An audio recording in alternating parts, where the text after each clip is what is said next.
বলছে এই যে এর সাথে এসি, আর কাজুদা তো ভাবছে যে এবার তো আমার সব খুলে যাবে, শীতেন্দুদা তো আমার সবকিছু জানে, বলে দেবে।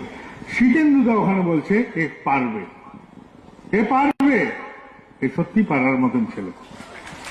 এই যে একটা কথা, একটা ঋত্বিকের কথা, যে এই যে পারবে বলল, তার মনে প্রত্যয় যাবে। সে করলো কি, সমস্ত বন্ধুদের ডাকলাই, আমার দীক্ষা দেওয়ানোর কথা, তোরা সবাই 163 জন বন্ধু প্রথম ডাকেই চলে এলো, তারপরে আরো এলো, তার দীক্ষার যে সংখ্যা ছিল সব পার হয়ে গেল।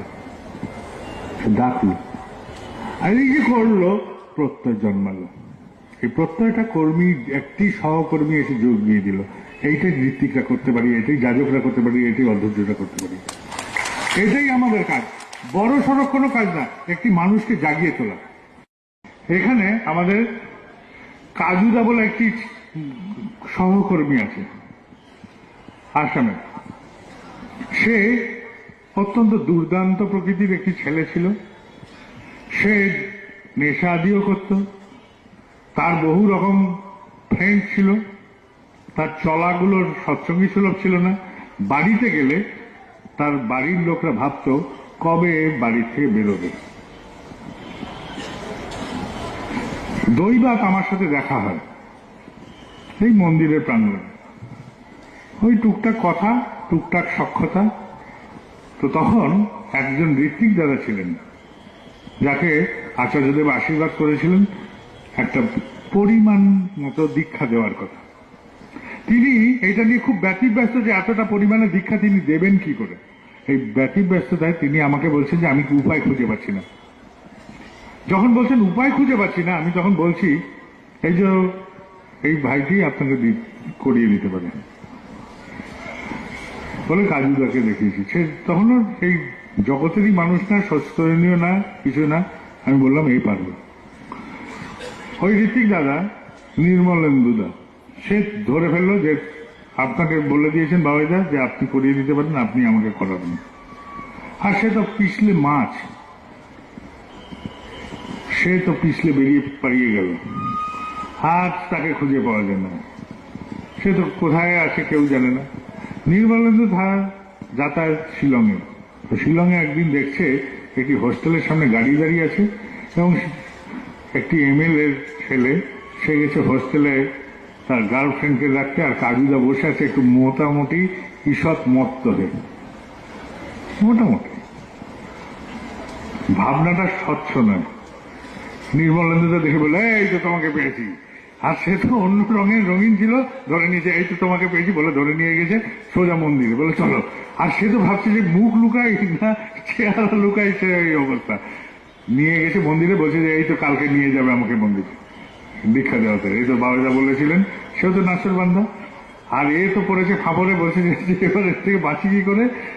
আর সে তো ছাড়ছে না, খাওয়াচ্ছে দাওয়াচ্ছে, সবার সাথে পরিচয় করে দিয়েছে কালকে নিয়ে যাবে আমাকে দীক্ষা দেওয়াতে। তারপরে তো সারা রাস্তা শিলং থেকে করিমগঞ্জ 6-7 ঘন্টা তো লাগেই, 8 ঘন্টাও লাগে, 7-8 ঘন্টা লেগেছে। সারা রাস্তা সে নাম করতে করতে যাচ্ছে, ঠাকুর রক্ষা করো। আমি বাড়ি গেলে এই লোককে দীক্ষা যাবো কি, আমাকে দেখলে তো লোকে পালাবে।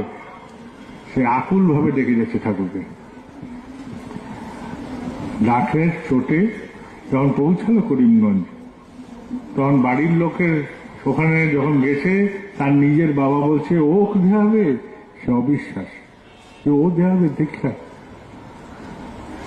সে তখন বললো যে ঠিক আছে দীক্ষা হবে কিনা জানি না, আমার স্বস্তিটা হয়ে যাক, আপনি কালকে সকালে স্বস্তি দেবেন। স্বস্তি নিয়ে নে বাবা, বাঁচা, যে অন্তত একটা স্বস্তি হলো, এতগুলো দীক্ষা যদি নাও হয়।